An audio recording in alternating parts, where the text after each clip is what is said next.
Welcome back to Collision Podcast, Game of Thrones. Oh my gosh, we're in episode 5. My name is Sharon Fitzgerald, and I am on this podcast with Richard. Hello. We're going to have Anthony join us shortly. Once again, as far as I'm concerned, I was blindsided. It was spectacular. Yes.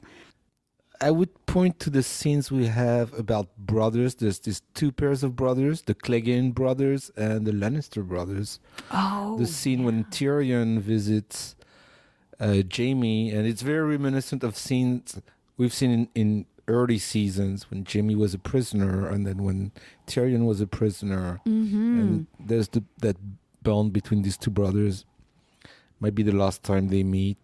But once again, one helps the other escape and all that. And that was that tearful moment with Tyrion and Jaime was probably the most moving scene I've seen in the whole show. God, it was so beautiful. Yeah, that was really a great moment. And now, just to clarify, he comes to Jaime to not only free him, but he tells him that he will leave a boat waiting so he can take Cersei and escape, which was so surprising. After everything, Tyrion still wants to save his sister as well. It was so beautiful and it was so unexpected. Yeah, and then there's the Clegane brothers. Oh, and so everybody was expecting a Clegane ball. Yes. I had imagined for a long time that these two would die together, but I thought it would be like against the White Walkers and the dead, the army of the dead. But in fact, they died together, just fighting each other. Into the flames, too. Into the flames. It was a heroic death for the Hound. It was this very satisfying closure moment. I thank the Mountain for killing that asshole Qyburn. Yes. Queen Cersei's hand, who's such a slime and asshole. Was. He got smashed against a rock, pretty much. It took like half a second. Yeah. You know, bam, you're dead. Done. Oh my gosh. Okay, so probably one of my favorite unexpected moments. So the Jaime Tyrion brotherhood, that beautiful scene. But then also, just to finish up with Jaime, then we have the beautiful moment at the end where he's trapped down at the basement with Cersei and she has nowhere to go and their escape tunnel is blocked. And they just hug and have this beautiful moment together, and you can just see that he really loves her. And there was something kind of endearing. Like, in some ways, you almost expected Cersei to meet this tragic death where she would be executed and burned alive and all this stuff. But at the end, they decide to have this beautiful, romantic, heroic kind of, because at least I'd say heroic because Jaime went to go save her, this heroic death. And that's unexpected for me. Heroes have heroic death, not villains. But Jaime, I will say he'll get a heroic death because Jaime was fighting for true love and he went back to save her. There's something heroic about that. We don't understand the word heroic the same way. Sorry. All right. So how about dramatic, melodramatic? Dramatic, okay. Yes. All right. Totally. So that was incredible. So Jaime was such a central character in this whole episode, and it was just so awesome. I kind of wanted him to end up with Brienne of Tarth in a way, but I think that this was a fitting end. And then let's move on to, so we have Cersei and Jaime, the Hound and Mountain go down in flames, literally. And then we have a couple more. What about Varys?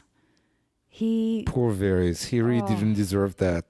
No. I'm kind of pissed that Jon Snow did not even react, try to save him, or Tyrion try harder to save him. Why not? Why didn't they? He's so important. I don't know. Really, it seems weird to me.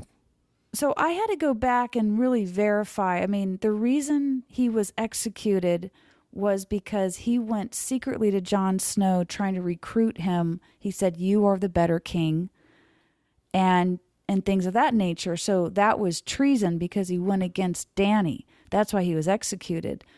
But that was also a pretty cool scene where they're out on that beautiful beach, and he's telling Jon Snow, like, "I've seen many kings, I've known many, and you're the real deal." And it was like, wow. And he still says, "I'm going to bend the knee." He still bends the knee to Daenerys. Okay, Richard, what is a thumbs down on our moments here tonight? So even though it was really spectacular, I was a little bit let down by how easy it was for Daenerys to get rid of her enemies. Yeah. Euron Greyjoy's fleet gone in seconds. Yeah, that was far-reaching. All the scorpions, right? The special weapons. They have to kill dragons. Totally useless. Right. And the Golden Company, which we had been told is like, the deadliest army in the world, lost it for like 20 seconds. Okay, we've seen 2 dragons being taken out. There's 1 dragon left.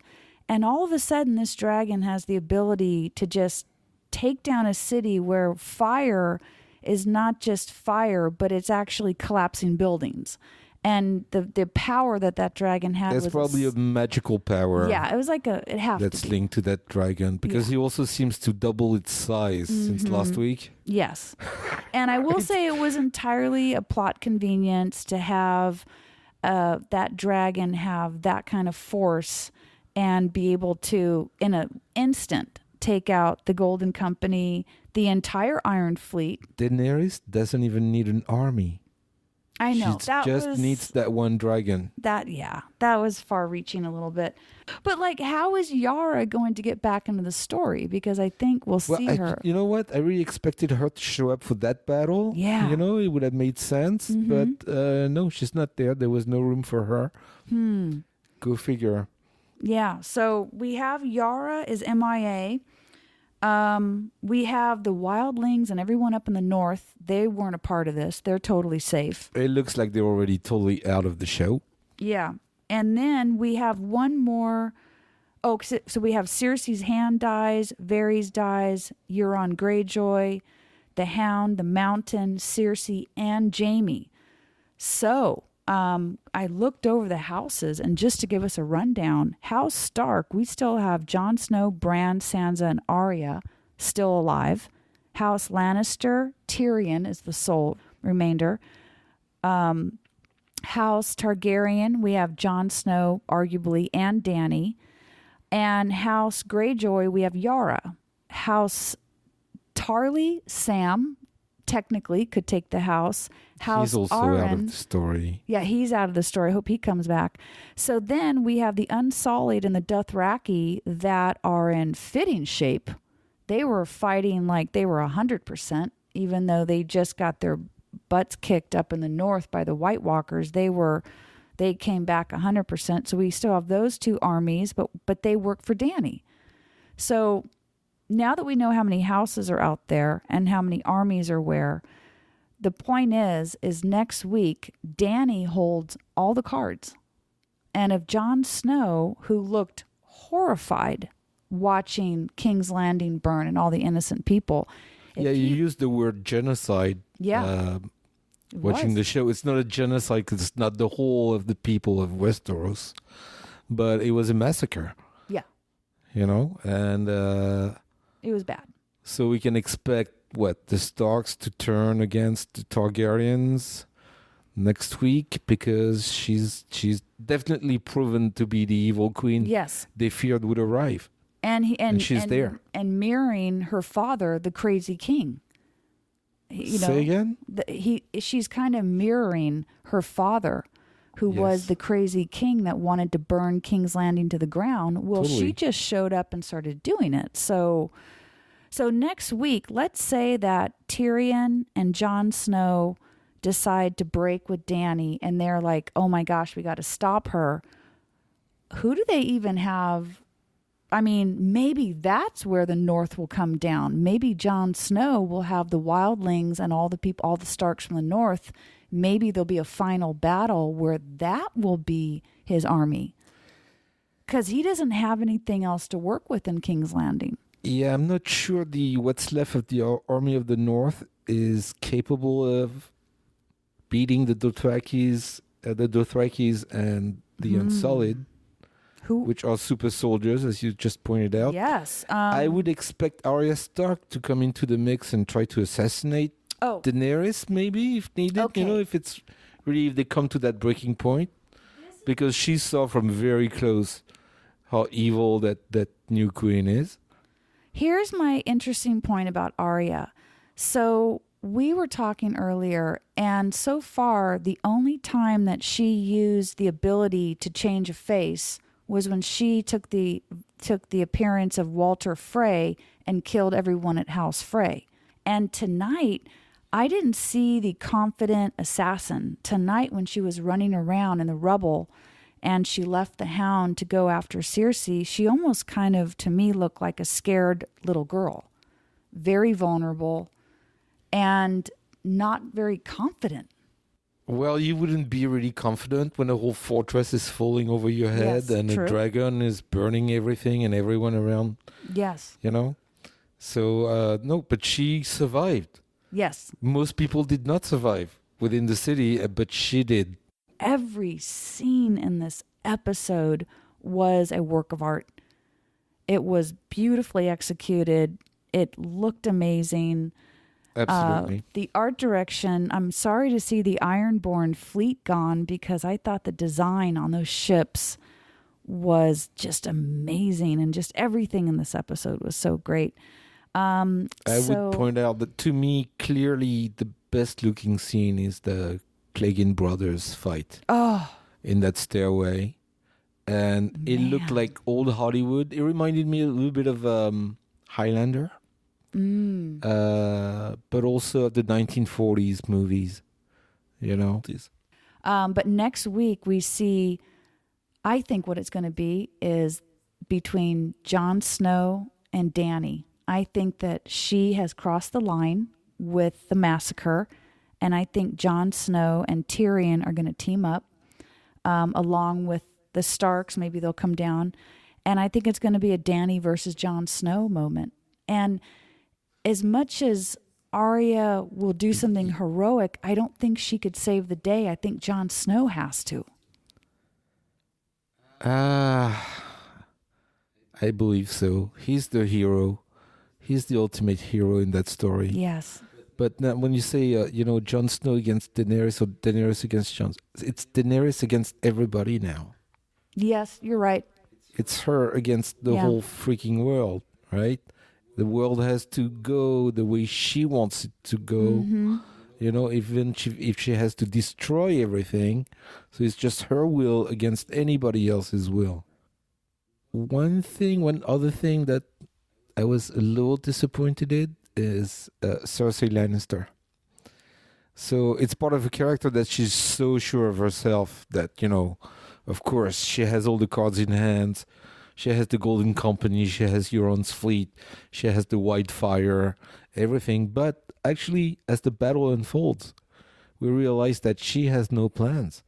She's losing all of her assets in just minutes. I know, that's true. And she has no plans. I thought that she was waiting for Daenerys to come in, or like Jon's army to come in so that she would blow up the city or something, have like a surprise for them in store. Yes. And it wasn't the case. In the end, she's just that rich little girl crying over not having what she wants, Cersei staring at the battle, staying at that balcony, with nothing to do. I don't know. It felt once again, a little contrived for me. But it's nitpicking. The show was great tonight. Oh my gosh, it was amazing. Any last thoughts, Richard? Hi, Anthony. How are you? We need Anthony. Hey everyone, news break. It is now, we're going to fast forward a few hours because now I'm with Anthony Flores. Hey, how's it going? Glad to be back. Yes, we are actually getting together on Monday because what happened yesterday? What was the... Mother's Day. I mean, I didn't have as dramatic a Mother's Day as Daenerys Targaryen, but I just went and listened to some church music. But yeah, I was with my mom basically, so I had to do that. Well, we missed you, and this episode we're now meeting on Monday night, and we basically just rewatched it and just talking about it, and it's so amazing. So I cannot wait, because last night for the first part of the podcast I was with Richard and we missed you. So I want to hear, please let me know what your high points, low points, surprises for yesterday.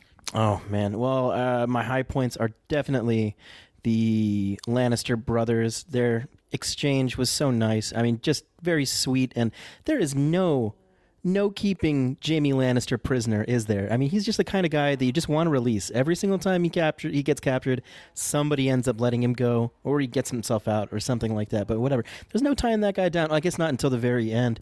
But I guess more on that later, because that's another one of my favorite scenes.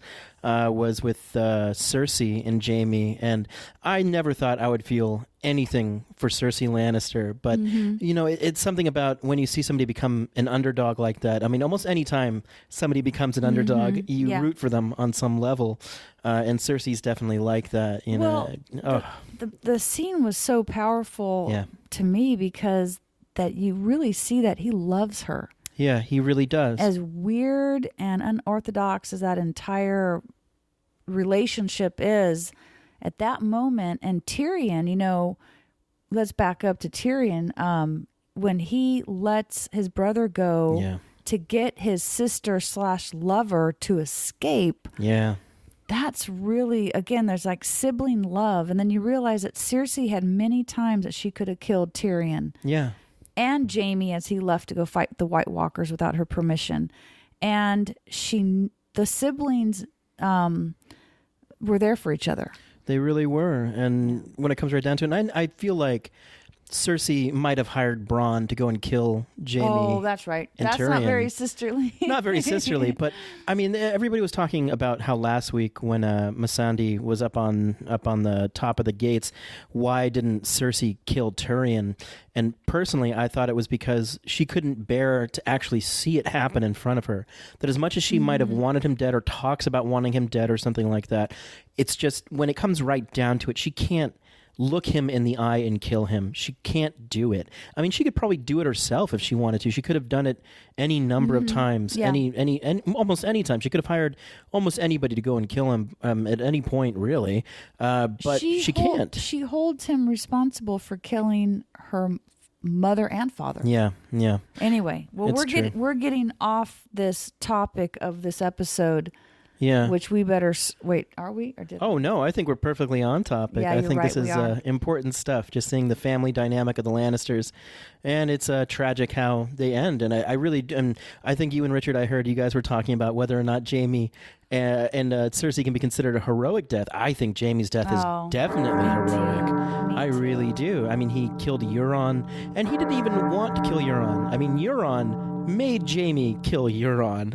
It's really too bad in a lot of ways. I liked Euron on some levels. He's sort of punk rock. I like him. He's fun. He seems like if that guy's not in a punk band, he really should be. He would like kill it on the bass. I could totally see him as like a bass player or like a singer. He'd be so good at that. Like he's got such a presence. He's like got that punk rock energy. I really like him. Yeah, I think Jaime featured. He was such a integral part of this whole episode. Yeah. Very powerful moment, and that little whelp that Tyrion lets out when they're both hugging each other and crying. I felt it was so heartfelt. Something about it really hit home. It was a very good scene. But yeah, I mean, other than the emotional impact, I mean, of course, we have Clegane Bowl, which was amazing to see. Yes. I was very stoked about that. It really was. Gosh, it was so neat. So anyway, we have two just out of the park, probably two of the best scenes ever in Game of Thrones. both with Jamie. Yeah. The one with Cersei, and I thought Cersei was going to be executed. Me too. I thought she was going to go down screaming. There'd be some kind of something, terrible and maybe fitting. But to see this, did this not blow you away a little bit? How this worked out? Yeah, there's a lot of. Well, I think there's a lot of symbolism there. I think the fact that they're crushed under the Red Keep is entirely symbolic. I mean, that's the whole point, is that she's fallen under the weight of her own responsibility in a lot of ways. I mean, she just really got overconfident before this battle.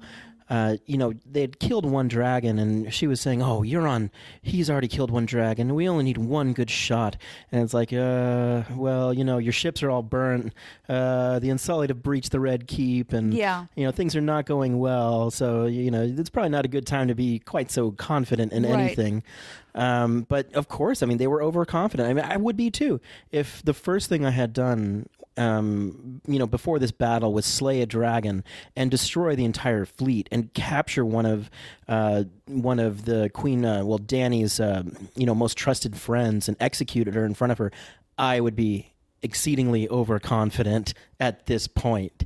But they made short work of her entire army, of her entire fleet. It did not go well for Cersei. So, let that, I guess, pride always comes before a fall, right? One thing that Richard and I were talking about last night, and that's also the fact that she didn't have a backup plan. No. And I was like, oh, wait, we'll wait. She's going to pull out the green fire, or she has some, and she had nothing. She had nothing. And then I think that the more that occurs to you and the longer that scene goes and you see her become more and more broken and vulnerable, you're like, oh my God. Yeah. Look what they've done. Instead of just killing her, they've completely destroyed her. Yeah. And you Utterly. get to watch it. Exactly. And then the Red Keep just falls down around her, and that's the end of it. And, rather unceremonious end in some ways, but definitely the ending that she deserved in a lot of ways. It's like, you wanted this place, and now it's going to kill you. Now it's your tomb. So I guess you got what you wanted in some way, which is not true, of course. I'm sure she wanted to live. Of course she wanted to live. And it's kind of sad to see her not survive. As much as I saw her as like a primary villain of the show, it's like, oh, yeah. Well, it's just all the power dynamic. It changes. Man. Like, I forget. Oh, no, I know who it was. It was Haruki Murakami had this great line. He's a good author. If you haven't read anything by him, if you ever want to read a good book from a very talented author, I would definitely recommend Kafka on the Shore. But that's neither here nor there. Okay. But he has this great quote where he says, if there's a fight between a wall and an egg, my sympathies will always be with the egg. And he's basically saying that no matter what, you're going to root for the underdog. And as soon as that power dynamic shifts and you see Dany become who she really is, you start to root for Cersei a little bit, because, Cersei might have blown up the Sept of Baelor, but almost everybody there was a traitor to her in some way. They almost all betrayed her in some way. She had good reason to kill all those people, but Dany, what did you do? But come on, you're now letting off one massacre for another. Oh, no. Think about this. Don't get me wrong. But the thing is she was mad at the people because didn't you say that the people in Meereen they started immediately going on her side? That's right. And she was mad that the people of King's Landing might not be so receptive to her. Yeah, and they weren't. I mean, they surrendered. And that brings us, I guess, to our next point is Daenerys. Didn't I warn you about Daenerys? I knew she was going to have some sort of fall. I didn't necessarily think this was going to be it. But, spot on, Anthony. Oh, my God. It. She had to do something that was going to separate herself from Jon. Yeah. And last week you explained exactly what was going to happen. It would have to be something. What did you say last week? I said something about he would have to. The only thing that would probably move Jon against Dany was her naked ambition and probably putting somebody in danger that he cared about.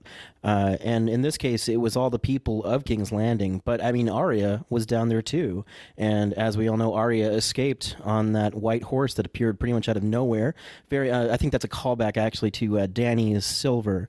They made a big to-do about that in the books, Dany's silver horse that was given to her by Khal Drogo. And I think that was a callback to that. I mean, this show is great for those like little synchronicities. I love that. Like how Ned Stark dies and, he's the hand of the king, and then Jaime Lannister loses a hand, and, like they do all that sort of stuff. Like, I mean, George R. R. Martin is great for synchronicity. He really has a good eye for those details and like calling all those images together. He's so good with that sort of symbolism, So every shot, every scene, every camera angle, it's just mesmerizing to watch. It's so hypnotic. Yeah. And I mean, just the amount of effort that goes into the show, it's a real accomplishment. I mean, the visual storytelling is on point. I mean, I don't know how much better anything could really get. I really don't. But Daenerys, oh man, I did not really see that coming. I did not think that she was just going to go and kill a whole bunch of innocent people. I was really hoping that she wasn't. There was like a scene right before she did that where I was just, ooh, Dany, what are you doing? What are you doing? No. And they ring the bell and you think everything's going to be fine. Roll credits, right? Oh, no. Man. Yeah. And sorry, go ahead. No, it was shocking. It was hearkening back to the old king, the crazy king who massacred, wanted to burn down King's Landing, and then she comes along and does it. Yeah. We knew something had to happen to separate those two. Now, Jon Snow also rejected her this episode, and he didn't want to make out with her. Nope. And he's like, I'm your nephew, like, right? You're my aunt or whatever. I don't know what he said exactly, but he was alluding to the fact that it wasn't appropriate anymore. Yeah, exactly. She was pissed. Oh, and Dany, of course. Oh, fine. No one loves me. Well, then I guess fear it is. It's like, great. Oh man, Awesome. and fear it is. I mean, my God. I mean, she just goes completely off the rails. I mean, she's not redeemable at this point. I don't think there's anything that she could do anymore that would make me want her to rule over anybody. Like, I definitely would not want this person in charge of me. Probably one of the coolest things that they did in this episode was how they presented the reaction. Yeah. And what they did, there was no talking, there was no conversation about it. All you saw were just looks on people's faces. Yeah. Being primarily Jon Snow, Tyrion, I would say primarily those two. Oh, yeah. Where Jon Snow is looking around and he is just stupefied. Yeah. He can't even put together, articulate what he even thinks about it. He can't even wrap his mind around it. He's seeing this complete massacre and he's thinking, this is not what I signed up for. No, not at all. Tyrion already, weirdly enough, was letting Cersei and Jaime go. So he was going to let Cersei get out the back door. So they're all guilty of treason. Is treason. Yeah, right? That's treason. But I mean, they're looking around thinking, wait a second. Now, I'm very curious. We'll get back to that issue. Sure. Tell me, because there was a lot of incredible moments, a few heroic deaths. So tell me a few other scenes or deaths or things of that nature. What? Well, I mean, of course, there's Varys, who was one of my favorite characters. It was really sad to see him go. And while it's justified, I probably would not have chosen to go that way. I think it's understandable that somebody from Westeros would want another Westerosi to rule over them. I mean, it is treason, so I guess you have to kill traitors. I understand that. That's the way that kings and queens roll. If you betray them, you get killed. And Varys did betray Dany. I wonder whether or not he got any of those letters out. When the show opens, it's sunny outside, and Varys is writing this letter, and by the time he dies, it's dark. So some time has passed, and he was talking to that little girl, one of his little birds, one of his little whisperers, or whatever the hell you want to call her. It would be it would totally make sense that she got a few of those letters out, or that she got the word out, or that he has been spreading all sorts of news to everybody in Westeros about the true nature of Jon Snow and who he is. So you were so observant. I was watching it last night, and I wasn't sure, because at the end he takes a note and he burns it. Yeah. But as you mentioned, he was writing the first note that clearly says Jon Snow is the true heir to the throne, from what you could read on the partial lettering. And it was daylight. Yeah. And he was kind of rolling that one up already, which meant it would be perfect to put right onto a crow and send out. Exactly. So I think that you totally nailed it. They showed that hours went by. He obviously had the little birds, the children working with him. So yeah, he got the word out. Right. Now that you said that, I realized for sure. Right. And who knew a dragon could hide anywhere? And it was just like, that was such a cool scene. I really liked that. I didn't even know Drogon was there. And then, Dany says the word dragon, and here he appears. It's such an intense scene. And I mean, Varys, you got to give it up to that guy. He might not have been the bravest, like the most battle courage, sort of guy, but he didn't scream at all. Got burned by a dragon alive, didn't make a sound, went out, with his dignity intact, stood up straight, faced death, and just took it. He knew what he did. And, it was a death well earned. It was a death well played. So good for you, Varys. I'm glad you went out with dignity. Can we call it, Anthony? Yes. First heroic death, definitely. Of the show, at least. Maybe not of the night. But yeah, definitely, we got to ring that bell. I told you that bell was a good idea. Didn't I tell you that the bell was a good idea? It's exactly the bell from the show. Yeah, exactly. That was an accident. That was an accident. I know we sound like we're incredible professionals. Oh, of course. But that was actually an accident. Okay, so Varys, oh my goodness. I know. Okay, Jaime and Cersei and Jaime and Tyrion. Sure. Oh my gosh. I'd be willing to give it up for Euron as well. I think he's not exactly heroic. Okay, fine. More of a swashbuckling punk rock death. Like, he went out like Sid Vicious would go out. Can I just say that just because he's such a rock star and he's dresses so sick and he has the sickest ships and the coolest transportation, I think he deserves a heroic death just for that. I'm good with that. With that. Euron, we hardly knew you. Thank you. Bye now. Oh, excellent. Man. Yeah. Okay, so moving a little further along, who wasn't there? Well, we haven't seen Yara Greyjoy for a little while. I mean, of course, like Sansa and Brienne, Sam, everybody who stayed back north, they're not present. Who else wasn't present? I can't really think of anybody else who was down there who wasn't. Yeah, so we have everyone in the north. Yeah. Our Viking, our favorite Viking. Oh, wait, who's that? Who's our favorite Viking? Is it Yara? No, the Viking, the red guy with the red hair. Oh, Tormund Giantsbane. Yeah, that's right. He's out with ghosts somewhere. So all the northerners are just up in the north, and I think that they are all going to have to come down next episode. They might. I think that, okay, if you have Tyrion and Jon Snow, just a possibility that they are going, what the F? Yeah. And we need to desert. Oh, yeah. Okay, so she has the Unsullied and the Dothraki and a dragon. What does Jon Snow and Tyrion have? Pretty much nothing. I mean, they have a knowledge of the terrain that they can escape to. Tyrion is already guilty of treason. And Jon Snow, I mean, he pushed it. I remember that scene when Grey Worm throws that spear into that Lannister after they surrender. And Grey Worm is looking back at Jon, wondering, why are you holding your troops back?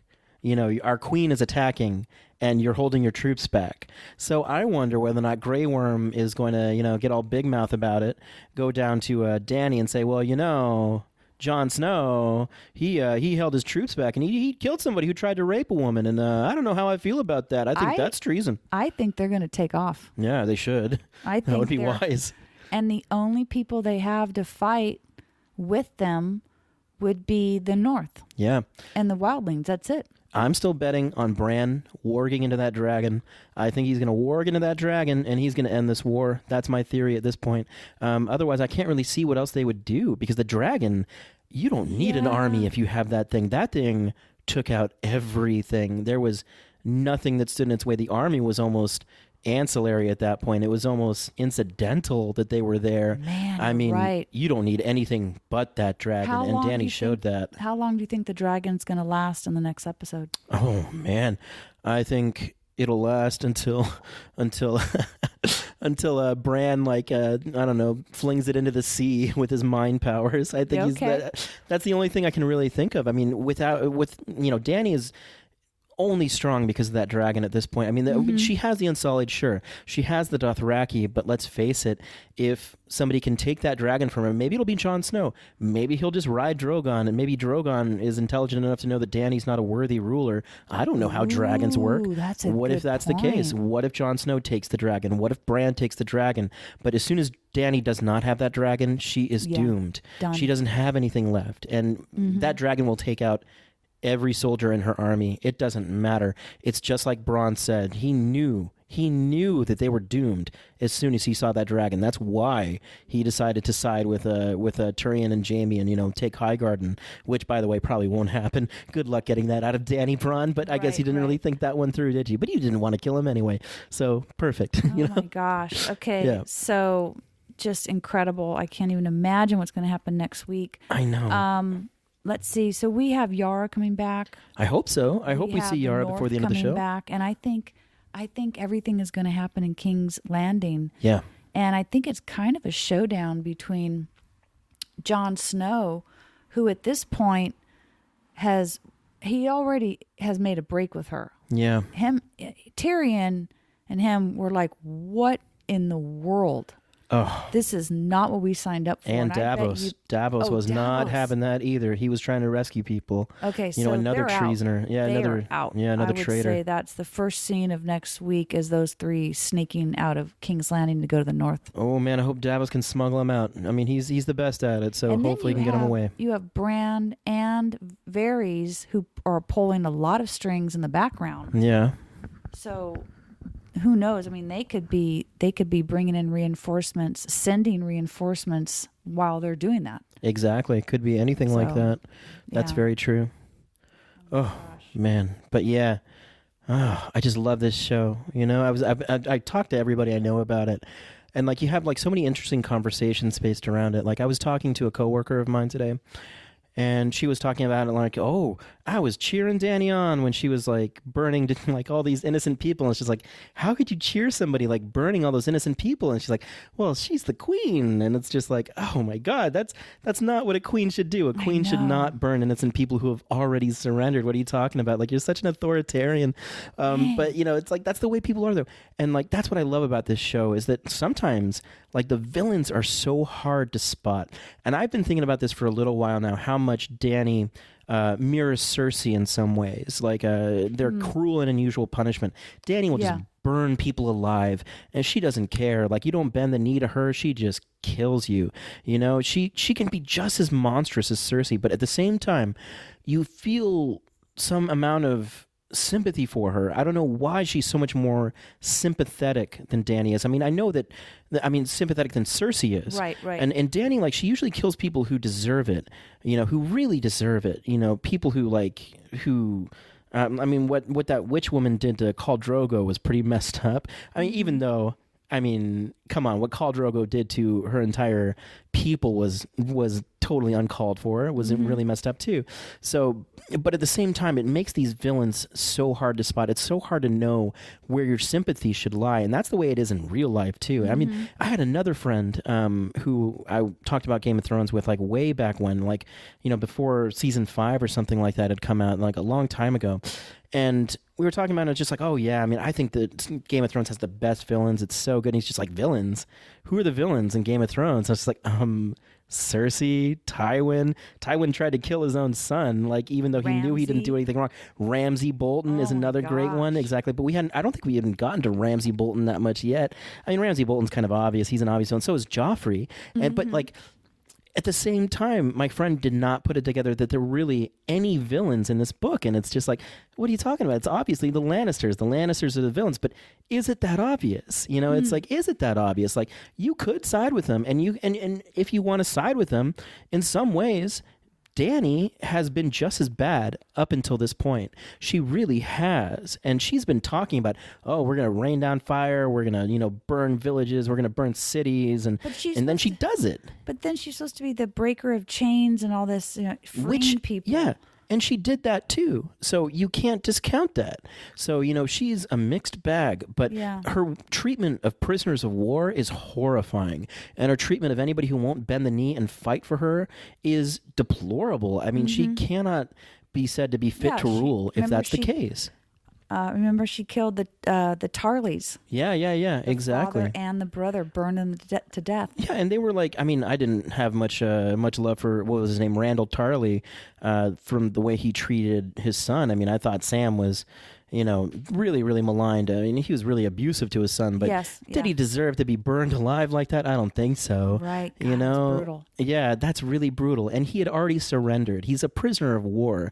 Is that really what you do with prisoners of war? You burn them alive? I don't think that's very good. Not right. Exactly. So, but this whole time I've been sympathetic to Dany, and now I don't know why. It's like, and that's what it is. This show makes you root for villains. You don't even see it coming. I feel like it's like a Kubrick movie. Yeah. Where complex. You're constantly back and forth. Clockwork Orange. You're sympathetic. You hate him. You're judgmental. You're sad. Kubrick has a way of just completely turning ordinary situations kind of on their ear and see how people react to them. Exactly. It's weird feeling sympathy for Alex Lestrange in the same way that it's weird feeling sympathy for Cersei. And when you think about it, it's weird feeling sympathy for Dany, especially now. I mean, I could forgive most of what Dany had done, but I can't forgive this. Like, she's not fit to rule. Yeah. It's got to be Jon Snow. There's no other person who could possibly be a just ruler in this world besides him. I totally agree. It's going to be a war between Dany and Jon Snow, and then we're going to have Varys and Bran with their influences coming. They've done something. Something's in the works. Yeah. And it's going to be just amazing. And gosh, I can't wait. Oh. Right? Yes. So good. Any further notes? Let me think. Maybe predictions for next week or something like that. I mean, we did not see Arya's faceless assassin powers this week, and I said I would be surprised if that were the case, but I guess she didn't really need it, but I think she's going to need it next week. I think that if anybody is up for killing Dany, and Dany, I'm sorry, at this point you need killing. You don't get to live at this point. I'm sorry. Maybe...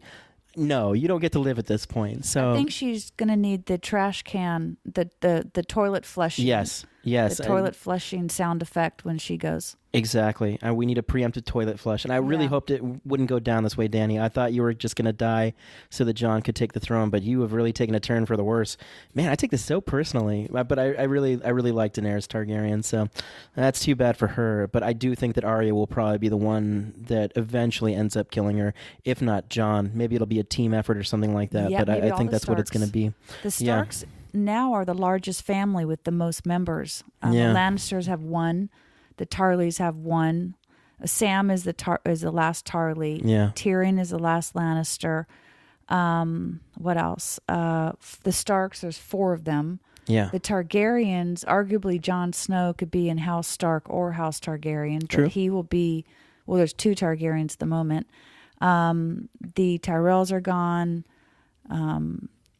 Whatever, the Martells. There might be that they have a prince. That's right. What if the Martells sent somebody? Yeah. What if Varys was writing letters to Dorne? Yes. We don't know. And we know the Dornish, I mean, I don't know how they feel about the Targaryens, but I don't think they're going to like what they hear about what Daenerys Targaryen did. I mean, I don't think anybody would. And that woman could potentially still be in the cell. Yeah. Oh, yeah. With the daughter. She could be if it's not blown up. Wouldn't that be crazy? Oh, that's true. It might be destroyed. Who knows? Too early to tell. Yeah. Oh, my God.